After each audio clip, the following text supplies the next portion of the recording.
मुख्यमंत्री एकनाथ शिंदे यांनी पुन्हा एकदा महिलांसाठी नवीन योजनांच्या घोषणा केलेल्या आहेत। तर पाहूया व्हिडिओच्या माध्यमातून कोणकोणत्या घोषणा आहेत त्या। एक योजना आपण आज या ठिकाणी राज्यात राबवतोय आणि महिला सक्षमीकरणाला आम्ही प्राधान्य दिलंय। आज बचत गट महिला त्याचा आपण रिव्हॉल्विंग फंड 15चा 30 केला, सीआरपीचं 3000चं 6000 केलं, लेक लाडकी योजना केली। त्याच्यामध्ये वयाच्या 18व्या वर्षापर्यंत माझ्या भगिनीला 1 लाख रुपये तिच्या खात्यात जमा करणारी योजना पण आपण केली।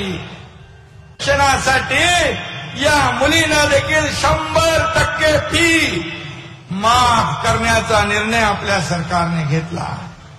ज्या शहराचे रस्ते चांगले, ज्या राज्याचे रस्ते चांगले, ज्या जिल्ह्याचे रस्ते चांगले त्याची प्रगती वेगवान असते आणि म्हणून जळगावला या रस्त्यांसाठी दिले जातील। आणि लोकांना रोजगार पाहिजे, उद्योग पाहिजे। आज आपल्या राज्यात उद्योग येऊ लागलेले आहेत। 5 लाख कोटीचं करारनामे आपण केलेत आणि म्हणून मी उद्योग मंत्र्यांना तात्काळ सांगून या एमआयडीसीची देखील आज घोषणा या ठिकाणी करतो आणि ते एमआयडीसी देखील माझ्या सगळ्या तरुणांना, माझ्या बहिणींना रोजगार मिळेल अशी व्यवस्था आपण करूया।